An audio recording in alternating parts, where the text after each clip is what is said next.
Salut tout le monde, c'est Bartholoméo Patrick. Alors, on se retrouve aujourd'hui pour une nouvelle vidéo, analyse critique des épisodes 741 et 742 de One Piece que j'avais pas eu le temps de faire auparavant. Donc, c'était les épisodes du dimanche d'il y a 15 jours et de ce dimanche-là. Donc, l'épisode 741 qui était intitulé. Donc là, j'ai ma petite feuille pour me rappeler de ce que je dois dire, hein, parce que j'ai pris des notes parce que c'était il y a un petit moment déjà. Donc le 741, c'était situation d'urgence, l'enlèvement de Rebecca. Donc c'était le chapitre 796, la fin. Donc c'était les 4 dernières pages, plus des scènes rajoutées et le début du scan 797, donc jusqu'à la moitié à peu près, je crois que c'était la page 12. Et donc l'épisode 742 qui s'intitule Le lien entre un père et un fils et sa fille, pardon.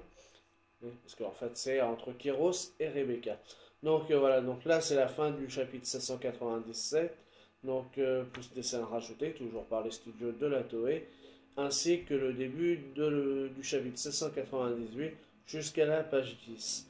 Donc pour ces deux épisodes, donc dans le premier, la principale activité qu'il y avait, c'était qu'en fait, Luffy, il arrive jusqu'au palais non sans mal, en laissant ses amis aller jusqu'au port-est, parce qu'il y a tous les anciens pirates du Colisée qui sont là pour les aider.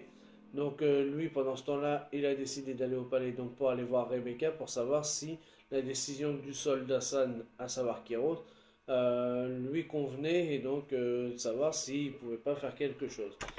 Et donc du coup, pendant que les marines arrivent sur la cabane, donc lui il s'en va vers le palais et Kéros lui voit avec les Tontatas justement donc les petits bonhommes pour mettre au point une stratégie pour qu'ils puissent s'enfuir tranquillement sans avoir besoin de problèmes. Donc pendant leur fuite, Bartholoméo il construit une barrière pour éviter que les Mugiwara ils soient pris sous les balles des marines. Donc en faisant une barrière tout simplement. Donc du coup, Luffy, il va voir Rebecca tranquillement, il arrive en tapant des marines et tout ça. Et donc il arrive à voir Rebecca et donc il lui demande si elle est d'accord avec la situation actuelle, à savoir de laisser partir Kyros et de rien faire pour arranger cette situation. Donc elle lui avoue que bah, effectivement elle ça l'arrange pas, que ça lui plaît pas cette situation. Et donc du coup, Luffy, excusez-moi, Luffy il décide de l'enlever. Et donc avant qu'elle soit enlevée par Luffy, elle annonce un truc, un viola, mais on ne sait pas quoi. Donc pendant ce temps-là, les marines, donc je crois que c'était celui qui a le masque, Maynard, je crois. Je suis pas sûr, je crois pas que c'était Maynard. Maynard, je crois que c'était l'autre là avec la casquette. Celui-là, avec celui qui a le masque, hein, qui s'était fait démonter par Sabo. Donc il est en train de placer sur une carte les billes enfin les petites plaquettes pour savoir la stratégie à adopter. Et donc il appelle les marines qui sont près du port. Et en fait, il s'aperçoit que c'était pas des marines, mais que c'était, enfin, lui c'est pas, mais que c'était des pirates. C'était Abdallah et Jet. Donc en fait, ils se sont fait passer pour des marines, mais comme ils leur ont demandé des matricules, bah, ils se sont fait griller. Donc du coup, il a dit à tout le monde d'aller vers le port-est. Et en fait, pour que les Mugiwara ils puissent s'en aller tranquillement, ils ont un bateau qui est affrété à cet endroit-là. Et on a tous les pirates du Colisée qui sont placés à des endroits stratégiques sur le chemin pour repousser les marines et pour que bah, les Mugiwara ils puissent s'enfuir tranquillement. Donc aussi on a le peuple qui apprend l'enlèvement de Luffy, enfin de Rebecca par Luffy plutôt. Et donc du coup ils décident tous de vouloir poursuivre Luffy. Et Guts par micro interposé, malgré tout, il continue à rester fanboy de Luffy hein, en lui disant ouais, t'es quand même mon favori. Donc À un moment, il y a aussi, on voit les marines qui sont en train de s'évanouir et on ne sait pas pourquoi. Donc on le verra après. Et on arrive, tout le monde arrive au port, mais évidemment il y a deux absents. Luffy parce qu'il est parti avec Rebecca pour aller voir Kiros à la cabane et Trafalgar Law. Parce qu'en fait Trafalgar Law il ressent, pardon, il ressent entre guillemets la présence de Sengoku qui n'est pas loin de l'endroit où il se trouve. Donc du coup il va disparaître pour aller rencontrer Sengoku. Donc voilà, on arrive sur la fin de cet épisode. Et donc dans le 742, donc on a toujours cette course-poursuite entre Luffy et la marine.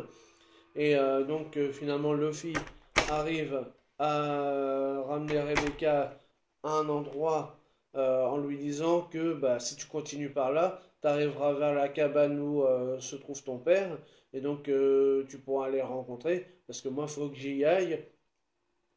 Parce que bah, je suis poursuivi par la marine et que si je veux pas me faire choper, bah tu vas devoir te démerder toute seule, quoi. Donc elle lui dit ouais bah merci et tout, tac tac. Donc comme ça, elle part de son côté, lui il part du sien. Et du coup, bon on sent mal hein, parce qu'il y a des marines qui ont des... Donc ça c'est des petits trucs qui ont été rajoutés.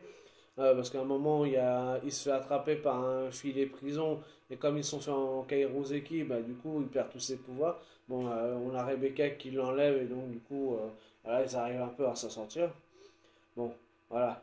Donc, du coup, pendant cet épisode, on a plusieurs petits flashbacks. Donc, du point de vue de Rebecca par rapport à ce qu'elle a vécu quand son père était encore en soldat. Et de l'autre sens, on a Kiros qui revoit des flashbacks aussi par rapport à sa fille quand lui aussi, bah, pareil, quand lui il était aussi en soldat. Donc, en fait, on a du point de vue de l'un et du point de vue de l'autre. Et finalement, elle arrive devant lui au moment où il part. Et donc, elle lui fait tout un speech en lui disant que elle s'en fout, que de toute façon, lui, c'est un assassin et tout. Parce que, après tout, c'est que la fille de Kiros. Donc, c'est lui son père. Et qu'elle veut rester à ses côtés. Elle s'en fout de son passé. Tout ce qu'elle veut, c'est avoir son père. Et pas un pseudo-prince d'une contrée lointaine. Ce qui fait elle arrive dans ses bras. Et du coup. Kiros, tous les deux étant en pleurs, bah, il arrive à la serrer et à l'étreindre dans ses bras, chose que, sans avoir besoin de gants, parce que dans les flashbacks, on voit que il n'osait pas prendre sa fille quand elle était bébé, il était obligé toujours de mettre des gants pour pas salir entre guillemets sa fille, parce que justement c'était un assassin, et donc du coup là, on voit tout en émotion, qu'il arrive à l'étreindre et sans avoir besoin de gants et tout, et qu'il peut enfin serrer sa fille et être fier d'elle, quoi. Et donc, ils décident de vivre ensemble dans la petite cabane. Donc voilà, on a donc cette série de flashbacks. Donc franchement, c'était un des bons moments émouvants, c'était sympathique. Donc voilà. Euh, donc après, on a toujours Luffy qui arrive. Mais il est toujours pas là, il est en passe d'arriver. Mais pendant que les autres ils attendent Luffy et Trafalgar Law, il y a Monsieur Fujitora qui arrive. Et donc Zoro, lui, il est prêt à le combattre, il n'y a pas de problème. Donc il commence à lancer un coup. Parce que Fujitora, grâce à sa gravité, bah, il flotte entre guillemets sur un rocher. Mais bon, le rocher il se fait péter. Donc lui, il arrive à pied, tranquille et tout.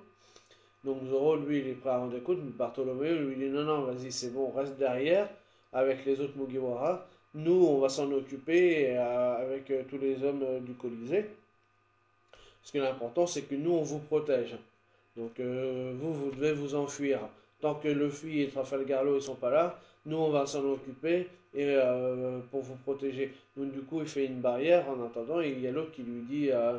tu crois qu'elle va être solide? Il me fait ouais, ouais, t'inquiète, c'est bon, il n'y a pas de problème.